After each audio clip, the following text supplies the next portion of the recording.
So this is chapter 5 and 6. Mr. Solonovsky asked America to read Augie's sentence out loud. It says, "Someone is a ridiculous man? Funny bongo?"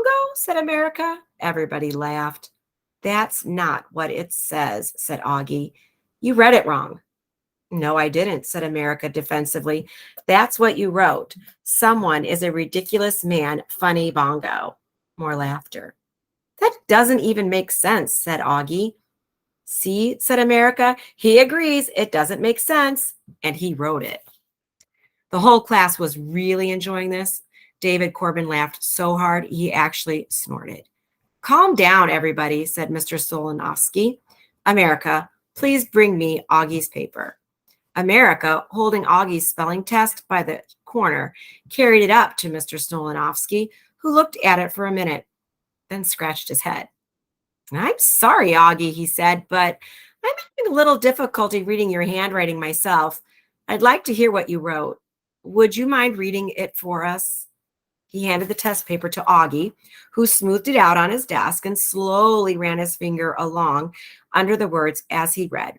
"Sunshine is a ridiculous name for a bagel." "That doesn't make any more sense than the bongo one," snorted Donica. She pulled out her lip gloss to apply a fresh coat, instantly causing Dawn and Hannah to do the same thing. "What do you mean?" said Augie. "It does so make sense." "You're cuckoo in the coconut, Cooter," said Jackson Polito, crossing his eyes and twirling a finger around next to his ear.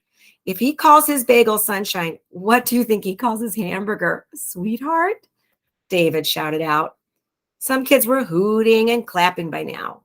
"Quiet down, please," said Mr. Snolonovsky. "Let's give Augie a chance to explain." Augie was grateful for this opportunity. "Sunshine wasn't my idea," he began. "My idea was raising the roof." "Because of the raisins?" "Ah, isn't that nice? He's building a little house for his raisins," said Jackson. "No, I'm not," insisted Augie. "Raising the roof means having fun, and I figured Bake Stuff probably wanted people to think eating their bagels would be fun, right?" "I'm not sure I'm following," said Mr. Snolinovsky, scratching his head again. "Why exactly is the bagel named Sunshine?" "Beats me," said Augie, shrugging his shoulders and shaking his head. "If you ask me, Raisin the Roof is a much better name." To the amusement of Augie's classmates, it was soon revealed that the rest of his spelling sentences were also about bagels. It was a vicious idea to name the bagel Sunshine. There's nothing delicious about a bagel named Sunshine. It would have been more generous to name the bagel Raisin the Roof. It took a while, but Augie finally managed to explain about the contest he had entered, and Mr. Snolinovsky agreed that under the circumstances, Augie's sentences, though unusual, did in fact make sense. Not all of the kids agreed. Weirdo, dork, doofus, dweeb. Augie slipped his hand into his back pocket again and touched the cheese. Boy, did he ever feel like charming now. Donica Perfecto frowned at him and turned up her pointy little nose. Little did she know that it would only be a matter of time before Oggie Cooder would be holding her ticket to Hollywood in the very same hand that was touching that slice of American cheese. Chapter 6. Now at lunch, Augie sat at his usual table in the corner next to the garbage cans. The only other person sitting there was Amy Schneider. Augie and Amy sat together every day at lunch, but it wasn't because they were friends.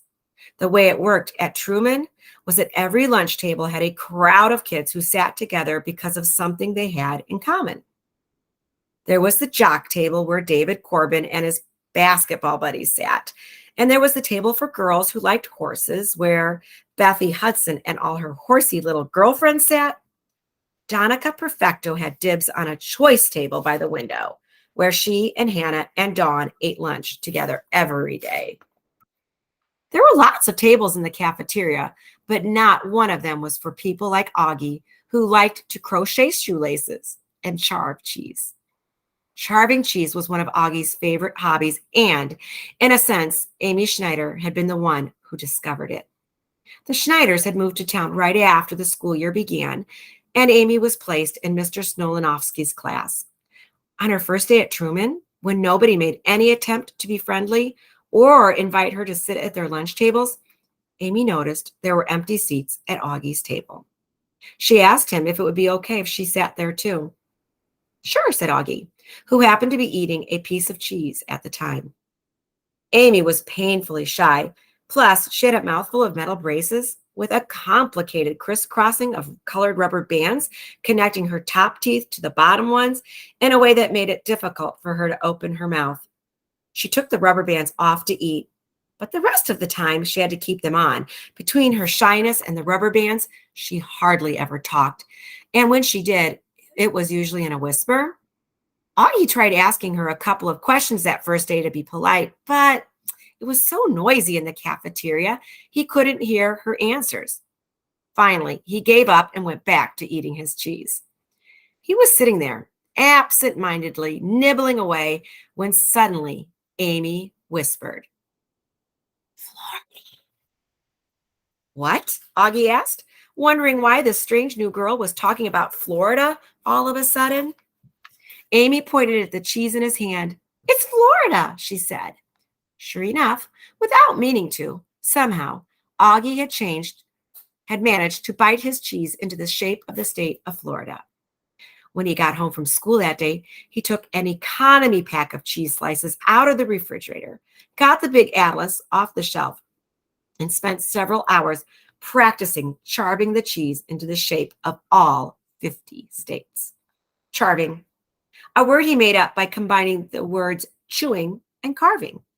It was something Augie discovered he not only enjoyed, but also found very relaxing. That's why, after the nerve-wracking experience of having to defend his bagel-related spelling sentences in front of the whole class, Augie felt that a little carving was exactly what he needed. Sitting there in the lunchroom across the table from Amy Schneider, he was relieved to finally be able to pull out one of the slices of cheese he'd been carrying in his back pocket all day and get down to business.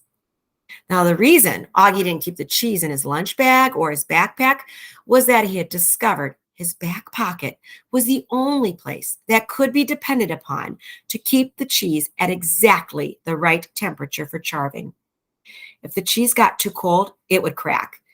And if it was too warm, it became sticky and hard to handle. Augie decided to carve Texas. Some states were easier than others.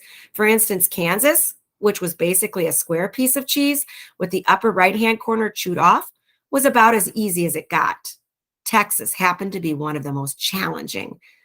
Augie had just nibbled down the western side of the state and was heading east toward the panhandle when he suddenly burped, causing him to take too large a bite and ruin the whole thing. "Frappuccino," he said, tossing the mangled cheese down on the table.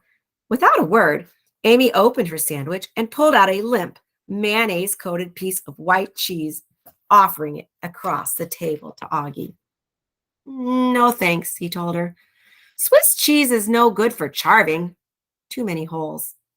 Don't worry, though. I have an extra piece of good old American right here," he said, patting his back pocket. "I always carry two." Amy shrugged and stuck the cheese back in her sandwich, while Augie pulled the straw off the back of his juice box and stabbed it into the fruit punch a little too hard, causing a stream of red liquid to squirt out and hit him in the face. He stuck out his tongue just in time to catch a drop of juice as it slid off his chin. Amy covered her mouth and giggled, then handed Augie the napkin out of her lunchbox. Maybe the road to fame and fortune was not the only path that would turn out to be paved with cheese.